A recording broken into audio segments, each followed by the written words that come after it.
The middle class didn't collapse overnight. It was hollowed out, piece by piece, while everyone cheered the numbers on TV. In 1971, 61% of Americans lived in solid middle-class households. By 2023, that number had dropped to just 51%. Their share of total national income fell even harder, from 62% down to 43%.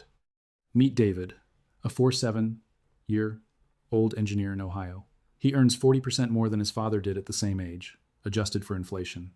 Yet after taxes, housing, and healthcare, he has less real purchasing power and more debt than his parents ever carried. How is that possible? Because while you were told to work harder and everything would be fine, a silent mechanism was quietly transferring wealth upward. Most people never saw it coming. In the next 25 minutes, I'm going to show you the core reasons with the numbers, the mechanisms, and the uncomfortable truths that mainstream commentary still refuses to touch. Stay until the end. Because once you understand how this game actually works, you'll never look at your paycheck, your savings, or your future the same way again. David isn't alone.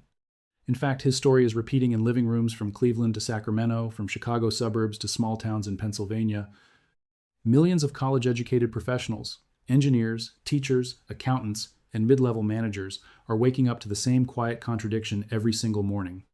They followed the exact script society promised would deliver stability: earn a degree, work 40 to 50 hours a week, avoid flashy spending, and save what you can.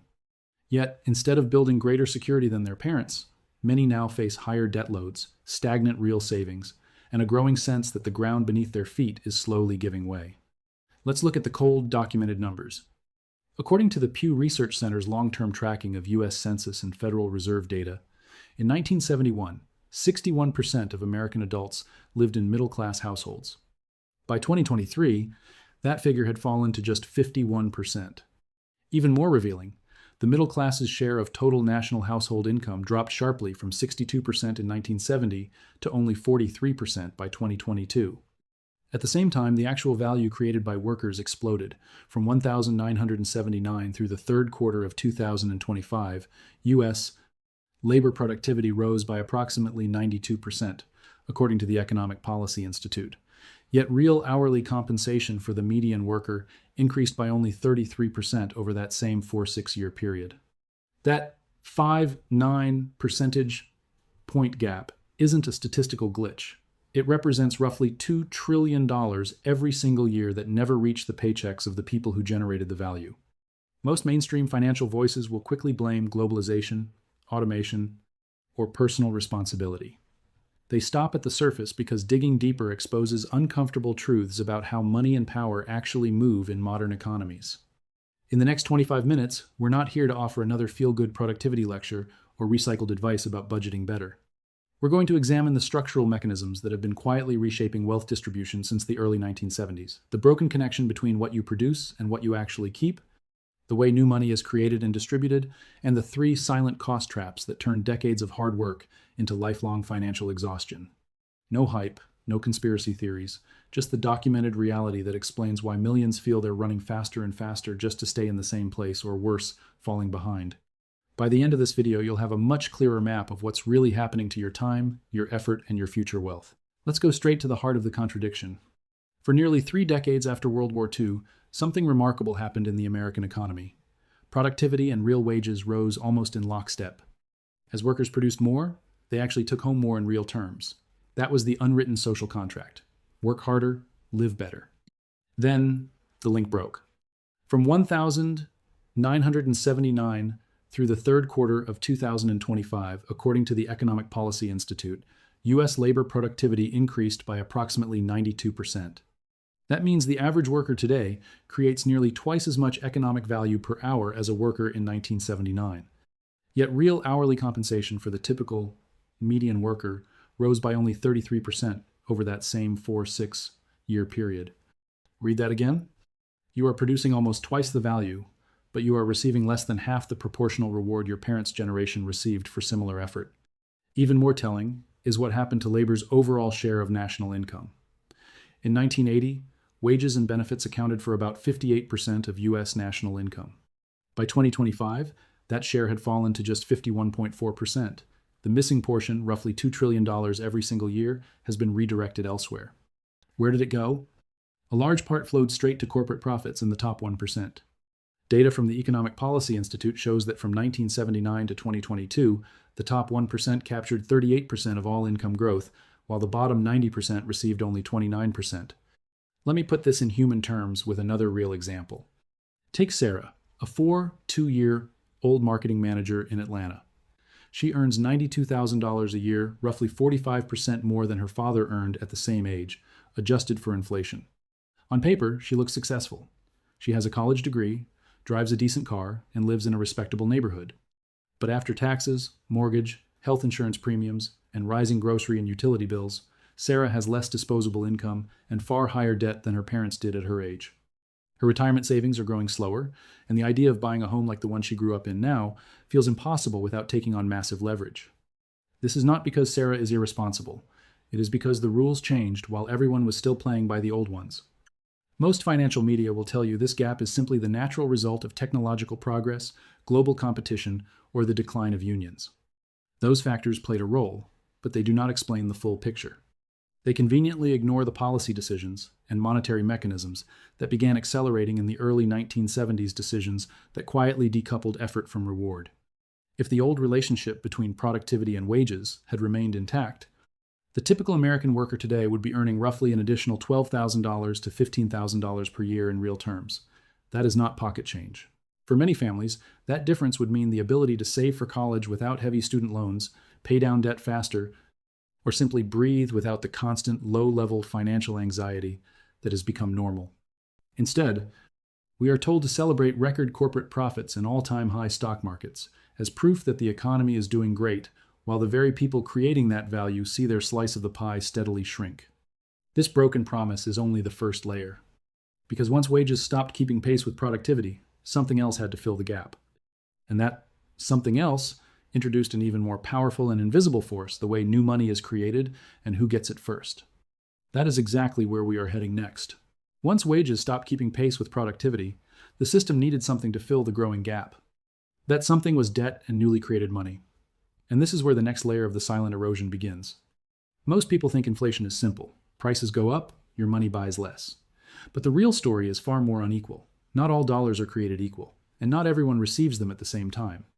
This is known as the Cantillon effect, named after the 18th century economist Richard Cantillon. In simple terms, when new money enters the economy, it doesn't spread evenly like rain. It flows first to those closest to the source, large banks, major financial institutions, hedge funds, and asset owners. They get the new money before prices have adjusted upward. They can buy stocks, real estate, bonds, and other assets at yesterday's prices. By the time that money trickles down to the rest of us through higher wages or consumer spending, prices have already risen. The early recipients win, the late recipients lose purchasing power. Let's make this concrete with what actually happened in recent decades. After the 2008 financial crisis, the Federal Reserve launched multiple rounds of quantitative easing. They created trillions of new dollars electronically and used them to buy government bonds and mortgage-backed securities directly from banks and large investors.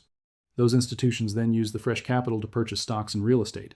Asset prices surged. The S&P 500 recovered and then soared to new records. Home values in desirable areas skyrocketed. Wealthy portfolios ballooned. Meanwhile, the typical worker saw their real wages stagnate or grow only modestly. By the time salary increases or stimulus checks arrived, grocery prices, rent, healthcare costs, and fuel had already climbed. The same pattern repeated even more aggressively in 2020 during the pandemic response. Trillions more were injected into the financial system. Stock markets hit all-time highs within months. Even as millions faced unemployment and small businesses struggled, tech giants and asset owners gained enormously. The middle class watched their cost of living accelerate while their wage gains lagged far behind. Here's another real example. Consider Michael, a 39-year-old software engineer in Austin, Texas. Between 2019 and 2024, his salary increased by 28%, solid on paper. But during that same period, home prices in his area rose over 60%, rents jumped 45%, and everyday expenses like food and insurance increased sharply. The new money created by the Fed reached Wall Street and Silicon Valley investors first. Michael received it last, after prices had already adjusted. This is not random. It is the predictable outcome of how modern central banking works. When the Federal Reserve expands the money supply through asset purchases, the benefits concentrate at the top of the financial pyramid. The costs higher asset prices and eventual consumer price inflation are distributed across the broader population. Mainstream commentary often celebrates rising stock markets and wealth effects as proof the economy is healthy. What they rarely mention is that much of this wealth is simply the result of money being redirected toward those who already own assets, while those who rely primarily on labor see their real standard of living quietly erode. The Cantillon effect explains why you can have record corporate profits, booming asset prices, and headlines about economic recovery, all while millions of hardworking middle-class families feel they are falling further behind despite working more productively than ever. This monetary mechanism didn't just happen in isolation. It combined with the broken productivity pay link we discussed earlier to create a perfect silent transfer of wealth upward. But the erosion doesn't stop at wages and new money. There are 3 specific cost traps that have tightened around the middle class over the past 5 decades, turning decades of effort into permanent financial pressure. We'll examine those traps in detail next. While the broken productivity wage link and the Cantillon effect quietly redirected wealth upward, 3 specific cost traps have tightened around the middle class like invisible chains. These traps did not happen by accident. They are the direct result of the same systemic shifts we've been examining. The first trap is housing. For most of the post-war period, the cost of shelter rose roughly in line with wages. That changed dramatically after the 1970s. According to the Federal Reserve and Harvard's Joint Center for Housing Studies, between 1980 and 2024, median home prices in the United States rose more than 400% after adjusting for inflation, while real median household income grew by only about 35% over the same period in many regions. Today, in major metropolitan areas, it is common for middle-class families to spend 35 to 45% of their after-tax income just on housing, rent, or mortgage. That is a level once associated with low-income households. The dream of owning a home similar to the one their parents bought on a single income has become financially out of reach for many, without taking on massive debt or moving to lower opportunity areas. The second trap is the exploding cost of healthcare and education, 2 sectors that were once pathways to greater security but have now become lifelong financial burdens. Healthcare costs have risen at more than twice the rate of general inflation for decades. A single serious medical event, even with insurance, can wipe out years of savings. At the same time, the price of a 4-year college degree has increased over 180% since 1980, after inflation, according to the College Board. Many middle-class parents now face the choice between saddling their children with heavy student debt or dramatically lowering their own retirement expectations. These 2 sectors share a common feature: heavy government involvement, restricted supply, and third-party payment systems that remove normal market price discipline. The result is costs that grow far faster than wages, forcing families deeper into debt just to maintain what previous generations took for granted. The third and perhaps most insidious trap is debt itself used as a substitute for real income growth. When wages no longer cover the rising cost of living, credit steps in to fill the gap. Credit cards, auto loans, student loans, and especially home equity lines of credit have become the invisible glue holding middle-class lifestyles together. Families are not becoming wealthier. They are simply borrowing more to maintain the appearance of stability. According to the Federal Reserve's Survey of Consumer Finances, total household debt in the United States reached record levels by 2025, with middle-income households carrying a disproportionately high burden relative to their income and assets. Many are now in a situation where they must keep working and borrowing indefinitely just to service the interest on past debts. Let's bring this home with one more example. Meet the Thompson family in Denver, Colorado. Both parents work full-time. He is a logistics supervisor, she is a registered nurse. Combined income, $135,000 a year. On paper, solidly middle class. Yet after mortgage, 2 car payments, health insurance deductibles, private school tuition for 1 child, and minimum payments on student loans from their own education, they have less than $800 left each month for food, utilities, clothing, and any unexpected expenses. They have almost no emergency savings, and their retirement accounts are growing far slower than they had planned. They are not extravagant. They drive used cars, vacation rarely, and shop carefully. Still, the system has turned their hard work into a treadmill where forward progress feels almost impossible. These 3 traps, housing, healthcare, and education costs, and debt substitution, did not emerge in isolation. They are the natural consequence of decades of monetary expansion, asset inflation, and policy choices that consistently favored capital owners over labor. The combined effect is devastating. The middle class is not just earning less in relative terms. Their real standard of living is being hollowed out, even as they continue to produce more value and pay more in taxes. This is the slow erosion we spoke about at the beginning. Not a sudden collapse, but a gradual, systematic transfer of wealth and security from the broad middle to the top of the economic pyramid. By now, the pattern should be clear. The productivity-pay disconnect, the Cantillon effect, and these three silent traps have worked together for over 50 years to reshape the economic landscape.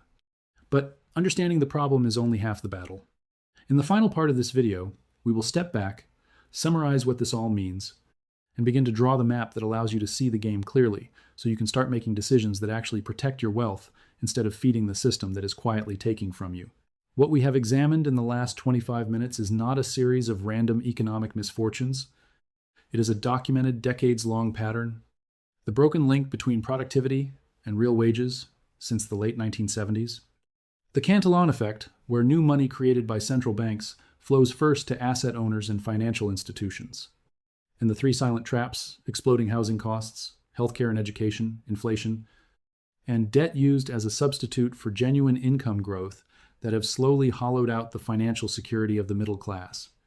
Taken together, these forces have produced one of the largest quiet transfers of wealth in modern history, from labor to capital, from the broad middle to those who own assets, and enjoy first access to newly created credit and money. In 1971, 61% of Americans lived in middle-class households with a healthy share of national income.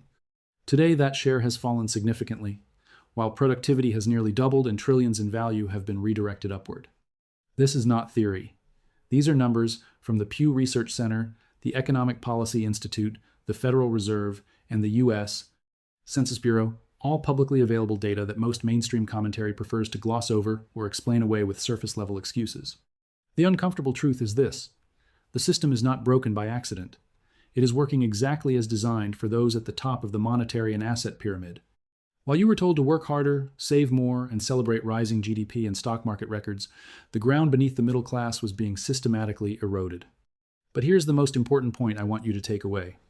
Awareness is the first and most powerful form of resistance.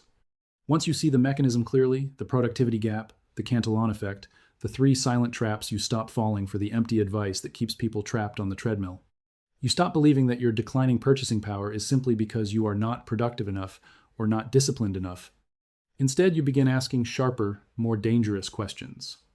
Where exactly is my real wealth being taken? How can I stop being the last person to receive new money in the economy?